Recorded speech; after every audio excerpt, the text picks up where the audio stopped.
Things can change really rapidly, and things are changing rapidly when it comes to electrification.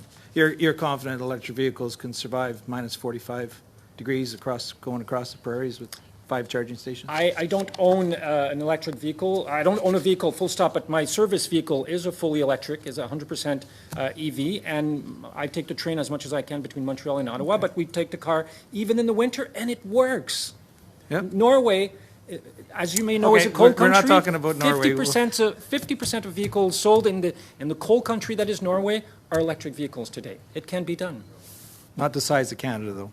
3,000 kilometers from one coast to the other. What is the average cost of an electric vehicle in Canada?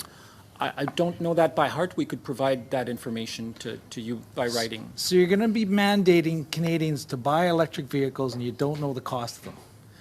Again, 50% by 2030, 100% by 2035. Most experts agree that by 2024, 2025, there will be no cost difference between internal combustion engine and electric vehicles. So our mandate today, though, will come. Canadians are concerned about today. But we're not mandating anything today, sir. Okay. So they're right now. We're encouraging. So Toyota was in front of the committee here a while back, and they said that basically the average cost of a zero emissions vehicle was $56,000, double the price of a gas-powered vehicle. So, Minister, the average median household income in my riding is just below $50,000. Not all Canadians make $270,000 like you, Minister. So do you believe these vehicles are affordable? First, as I said, most experts agree that by 2024, 2035, there will be no cost difference between electric vehicle and internal combustion engine. And our mandate comes years after that. The first part of the mandate comes in 2030. So way before the cost difference between internal combustion engine and electric vehicles will come into force. And you have to remember that right now, EVs are more expensive to buy. They're way cheaper to operate. And if you look at the full life cycle cost of owning and operating a vehicle, there are substantial épargne, my apologies, savings. Thank you, Mr. Chair. There you go. That can be done. So simply looking at the cost of purchasing the vehicle is only looking at half of the equation. Okay. 10 seconds, Mr. Oh, Mayor. my. So you're... Time flies when we're having fun. 10 seconds. That's fine. I'm done. Yeah. Taylor Roy. Thank you. I actually wanted to turn to the parks, the supplementary estimates for Parks Canada. I was noticing that we do such great work with Parks Canada in terms of, our cultural and heritage sites. But I was also noticing that we need a lot of money to go into protecting them, especially with the extreme climate events that we've been seeing recently. And I was wondering whether the supplementary budget requests are going to be going into protecting these parks, into dealing with wildfire and other threats. I could try and give you an answer, but I think Andrew could give you a much better answer than I you. can on that. Thank you, Minister, and thank you, Member. Yeah, certainly the $7.5 million that are in supplementary estimates do go directly, there is a portion that goes directly into our wildfire preparedness, our wildfire preparedness program, which actually does, I think, 3 things that are important to talk about. One is it does fire safe around different communities and economic interests that we have close by in parks. It also looks at the effect of fire on biodiversity and our ways of projecting into what will go on in fire, and from a fire prevention perspective, looks at how we would reduce some of the fuel stores through prescribed burn type of operations that we do in many places across the country. Great. Good to know. So those funds will be going into the protection. They go directly into those. Thank you very much. And I was also wondering about the funding to reduce greenhouse gas emissions to the transportation and methane waste sectors.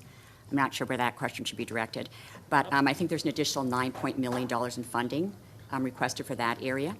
And could you share with me how the committee is going to be ensuring credible reduction in greenhouse gases as a result of that investment? So we're doing a lot of work on trying to shift Canada's economy from a linear economy to a circular economy. And that certainly includes waste management. We're putting a big emphasis on plastics for obvious reasons, but looking at the whole waste equation. It's a work we're doing with the Canadian Council of Ministers of the Environment, and landfill gas, landfill methane emissions is actually one of the few low-hanging fruits we still have in terms of emission reduction. The technologies are very mature. We know how to do that. It's been done in many parts of the country, and it's relatively easy to count the emission reduction. I mean, nothing is easy in this file, but this is in the easier category of the non-easy things we have to do.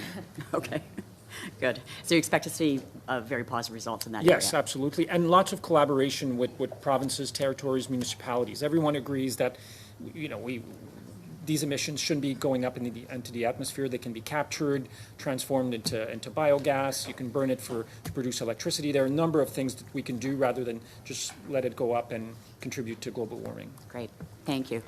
And then the third question I had was actually about the National Parks funding for urban parks. And I'm very pleased to see that there's going to be funding for additional urban parks across Canada. I think they're incredibly important, especially with extreme climate events, as we've seen that they make a huge difference, having green space in urban areas.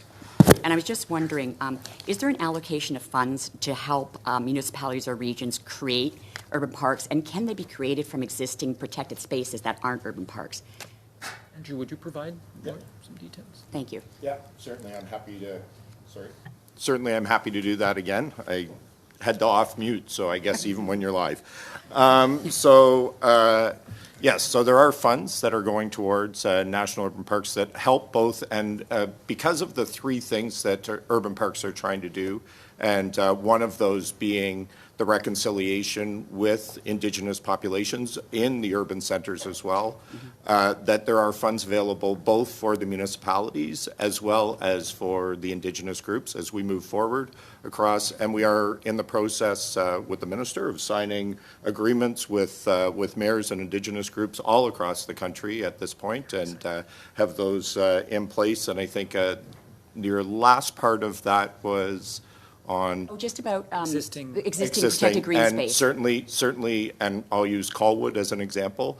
Colwood will probably be brought together of a lot of existing different protected areas, including some that are already in the federal family. Okay, and agricultural as well? Yeah. So we are looking at that as we move forward. Certainly, as I'll say, Member Kerry probably well knows as well, that places like the Rouge, there is an agricultural component, and we certainly see that as part of how we would move forward. Okay, Thank great. you very Thank much. you very much. I'm going to give myself a question or two, actually. I've had some mail from constituents, and I don't need long answers, who are concerned about the TransCanada Trail and if funding for that will be extended. I don't know if you have any insight on that. And secondly, I know that you're looking closely at the land around the Dorval Airport, apparently at Trudeau Airport, and doing what you can to preserve as much of that as possible. And so I just encourage you to keep us in mind in the West Island around that issue. But so I don't know if you know about the TransCanada, if there's been a request to extend funding for the TransCanada Trail. I don't know if who would like to answer that. It's a very technical question, I know, and I don't mean to put you on the spot. Andrew can answer on the TransCanada thank Trail you. for sure. So the TransCanada Trail funding was funding that came in a previous budget and is sunsetting. So I think we will all be waiting to see as we move forward in the federal budget. Thank you very much. Well, Minister, I And want on to the thank. park, Yes, go ahead, please. Yes. we are having ongoing conversation with the Minister and Ministry of Transportation, Aéroport de Montréal, as well as the City of Montreal, to try and find a project that we can all agree on regarding the lands you were speaking Wonderful, of. wonderful. Thank you very much for your attention to that. Yes, yes. I was just wondering, I know that we had Mr. Carey on, for the last question. I'm just wondering whether. I don't have his name here. Okay, thank you. Sorry about that. I would have tried to accommodate. Well, Minister, thank you for your appearance. Thank you for a lively and informative discussion. I think we all come away from this with some new information and insights. We look forward to seeing you again Members, we're going to take a very brief break to bring in some new witnesses, and then we'll get going for our second hour. Thank you again, Minister. Thank you, Mr. Chair. Thank you to the members of the committee. Merci. Merci beaucoup.